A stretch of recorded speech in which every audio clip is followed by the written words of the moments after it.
What's up guys, Damian Keyes here, welcome back to the channel. Oh my goodness, it is kicking off at Spotify because this week Daniel Ek, the CEO, did an interview with Music Alley discussing the financial stats of the music industry. In which he said, you can't just record once every 3 to 4 years and think it's going to be enough. The artists today who are making it realize it's about creating continuous engagement with their fans.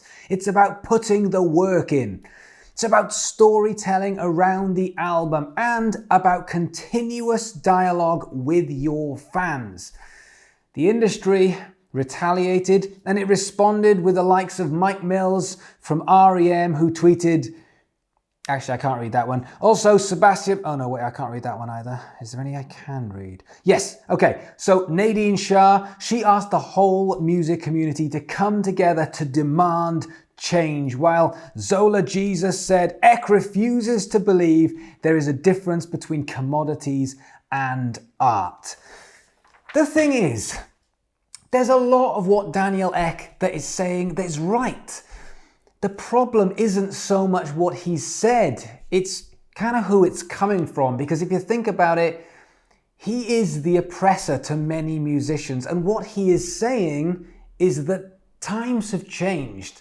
The problem is, he's the guy who changed them. We live in a time where consumption habits have changed drastically from, say, 20 years ago. 20 years ago, you would go and buy that CD and it would become part of your CD collection that you would listen to. But the problem is, fast forward to now, and we have access and variety to so many things outside of just music. For example, the state of where the computer game industry is, Netflix, cable, satellite, different programs. We have so much variety that we have access to on a daily basis. And on top of that, the cat's out of the bag. I do not listen to the same 100 CDs in my CD collection anymore. I can now listen to anything in the entire world that's ever been created because of Spotify. And because of this, not only culture and consumption habits have changed, but attention span has changed. We are constantly asking that question.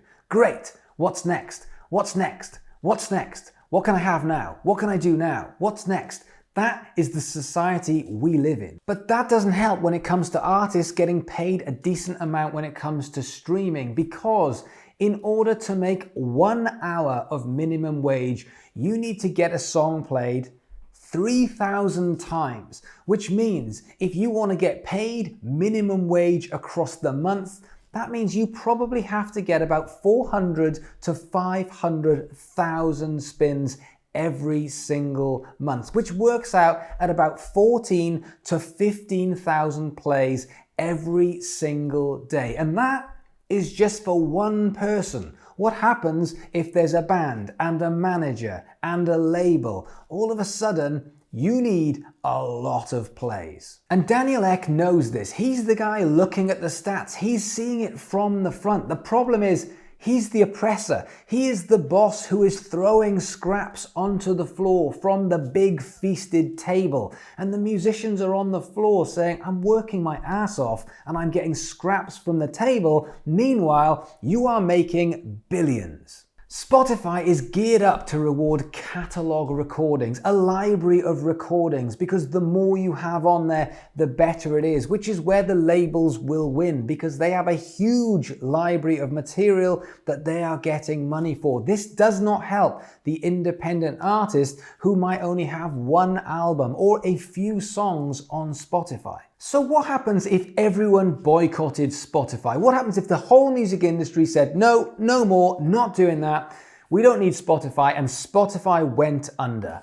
Well, we've got to be careful what we wish for, because my car, it doesn't have a CD player. And on top of that, my laptop, that doesn't have a CD player either. In fact, I don't actually know where I would go right now if I wanted to buy a CD player. And radio is dying out. So where is your music going to go? Is it going to go back onto CD or vinyl?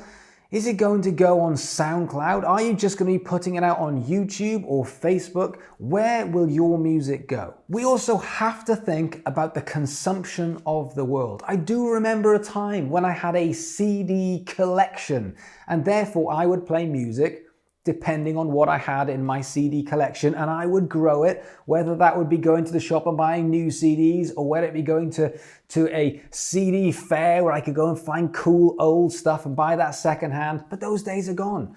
I decide what I want to listen to at that moment, and it could be stuff that I've never heard of before. But the good thing about that is I discover new music every single day. There is not a day goes past that I don't discover a new song, a new act, a new band, or a new artist. And that is pretty incredible. This is like the introduction of international travel. Once you've had it, you can't go back and say, no, just go and live in your town or village and stay there forever. There's so much to discover, and that is very exciting. Going backwards is not an option. And more importantly, why would you want to go backwards? Why would you want to go back to a time where the labels had all of the say? They were the gatekeepers and they invested. And I can promise you that I have hired many, many people who have had millions of records sold and come out of it with very, very little money, because that was how the music industry was set up. It was set up in a way for the labels to say, we will invest,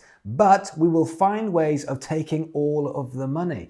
So you would get artists who've sold millions of albums and you'd think they'd be millionaires, and they were struggling to pay their rent. So the question I would like to ask you right now is this. In 3 years' time, how would you like to monetize your music? Because I think that is a good question for the state of where we are at. Is it, number one, you want to make your money from streaming? Because if you want to make all your money from streaming, you can do that, but you do have to play the streaming game. As Daniel Ek says, this is about little and often, and I mean often. It means you are having to create again and again, building a body of work, building a library, but that library doesn't always necessarily need to be original music. It can be original music, it can be live performances, it can be commentary, it can be anything that brings people back to Spotify to listen, because now we are looking at it more like social media rather than a library of work that sits there should someone want to play it. Or, number two, do we look at this as some kind of promotional tool? Yes, we make our art and we love it and we put it out pretty much for free, but off the back of that, we can use that to build a brand so that we can go on tour, which is where we would make a certain amount of money through ticket sales. Is that potentially the option? Because if it is, that is a different strategy. Now we're talking about how we're going to get out and tour as much as possible to sell tickets, but we do need the music as a promotional tool. Or if you don't want to tour, another version of that is merch. You could potentially set up your own merch house. If you listen to interviews with the guys from Lamb of God, he says, I'm a glorified t-shirt salesman. Yes, absolutely right, because he understands that that is where his income is. And he probably isn't going to make that much money from streaming or the music, because there's so many people who are now involved in taking that tiny fraction of cost from Spotify that the best bet is to get on the road and sell merch. The days of saying, pay me for my art, I made this and you should pay me for what I am worth, they are gone. They are the old days. Maybe they shouldn't be, but they are. So we now have to get business savvy. We have to take control. We have to take control of owning the masters. We have to take control of how we promote, how we distribute. The art is no longer just the music on its own. It's the music and how we will make money from the music. The return of investment long term is part of what stems from making that music, but we have to play the game unless we just want it to be a passion project. And there have been these kind of hoo-has forever. Back in the day, artists used to play live, and that's what they did. And then someone introduced the gramophone and said, we are going to record your band. That is how we're going to build. And there was a big hoo-ha, and people were like, I don't want to go in the studio. That's not my thing. Music shouldn't be recorded. Music should always be live and capturing a moment. And everyone said, well, that's the way it's going now because I want to listen to it in my house. And we got past that. And now that's part of what we're arguing about the next bit. No, music is recorded and we should get paid for it. It's just a different argument. The bottom line is this: we cannot live in a should world. Spotify should pay more money. Yes. Consumers should want to pay for the art. Yes, they should. You should receive a fair amount of money for your work. Yes, you absolutely should. But the problem is we are not in those times. And also, for many, many years, artists were against labels, saying if only there was another way that we could have control. If we had control so that we didn't have this gatekeeper, so I wasn't a slave to the label, I could make my own decisions, I could build my own path, I could build my own house, I would take it. Well, we took it, and this is what it looks like. It looks like we are now taking control from the labels. Labels have less control than they've ever had in the history of the music industry. Unfortunately, we do need another way to distribute. We do need something that someone the other side of the world can listen to your music. And unless you can build a better way, this is the way that we have right now. So should doesn't come under the equation anymore. That is not the point. But if you are that uncomfortable with the amount of money that you are getting for Spotify, there is a very simple answer. You pull your music from Spotify. You say, I'm not playing the game. I am not going to take that. My art is worth more than that. And there's nothing wrong with that because there is no law that says as a musician, you need to be on a streaming service. You can build your own empire. You can say, maybe I will go and sell CDs. Maybe I will go and sell vinyl.